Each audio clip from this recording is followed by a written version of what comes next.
দর্শক, কুরবানির পশুর হাটের আরও খবর জানাতে এবারে চট্টগ্রাম থেকে যোগ দিচ্ছেন সহকর্মী রুনা আনসারি।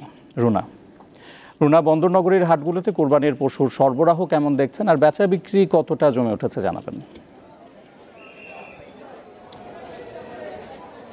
ইফতেখার, যেহেতু আর মাত্র দুদিন পরে কোরবানির ঈদ এবং আজকে শুক্রবার বন্ধের দিন, আমরা দুপুরের পর থেকে জুমার নামাজের পর থেকে চট্টগ্রামের প্রত্যেকটা গরুর হাটে কিন্তু প্রচুর পরিমাণ লোক সমাগম রয়েছে। তবে যে পরিমাণ লোক সমাগম দেখা যাচ্ছে সে পরিমাণ কিন্তু বেচাকেনা এখনও হচ্ছে না বলে এখানকার যারা বিক্রেতা রয়েছেন তারা জানিয়েছেন। তবে তারা মনে করছেন হয়তো সন্ধ্যার পরপর মধ্যরাত পর্যন্ত যেহেতু হাট চলবে, সন্ধ্যার পরপর থেকে বেচা বিক্রি বাড়বে। তবে ক্রেতা যারা আছেন তারা বলছেন গরুর দাম অন্যান্য বছরের তুলনায় এবছর একটু বেশি, যার কারণে অনেকে বিভিন্ন বাজার ঘুরে এখনো পর্যন্ত গরু কিনতে পারছেন না। আবার অনেকে তাদের বাজেটের মধ্যে গরু পেয়ে কিনে নিয়ে যাচ্ছেন হাসি মুখেই, সেটি আমাদেরকে জানিয়েছেন।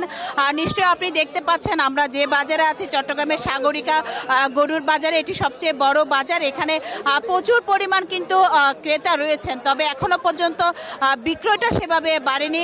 সবাই দাম দর করছে, যেহেতু গরুর দাম কিছুটা বেশি। যারা বাইরের থেকে দেশের বিভিন্ন প্রান্ত থেকে গরু নিয়ে এসছেন তারা আশা করছেন আজকে বন্ধের দিন, আগামীকালও রয়েছেন, পরশুদিন রোববারও রয়েছেন, এই 3 দিনের মধ্যে হয়তো তাদের কাঙ্ক্ষিত যে আশা সে আশা পূরণ হবে, তারা গরুগুলো বিক্রি করতে পারবে এমনটা আশা করছেন। গরুর দাম বেশি হওয়ার পরও কিন্তু চট্টগ্রামের প্রত্যেকটা গরু বাজারে আমরা আজকে দুপুরের পর থেকে, বিশেষ করে জুমার নামাজের পর থেকে দেখেছি প্রচুর পরিমাণ ক্রেতা রয়েছেন এবং ক্রেতারা তারা ঘুরে ফিরে দেখছেন তাদের বাজেটের মধ্যে যে গরুটি তারা পাচ্ছেন কিনে নিয়ে যাচ্ছেন। অনেকে না পেয়ে এ বাজার থেকে ও বাজারে ঘুরছেন, এমনটাই আমরা দেখেছি। তো চট্টগ্রামে কিন্তু বেচা বিক্রি হয়তো আজকে, আগামীকাল এবং পরশুদিন বেচা বিক্রি হবে।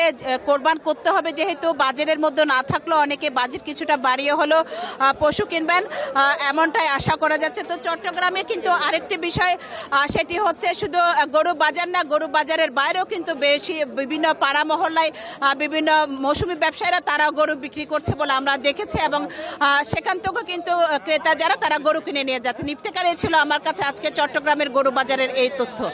ইফতেখার। দর্শক, চট্টগ্রামের পশুর হাটের খবরাখবর জানাচ্ছিলেন সহকর্মী রুনা আনসারি।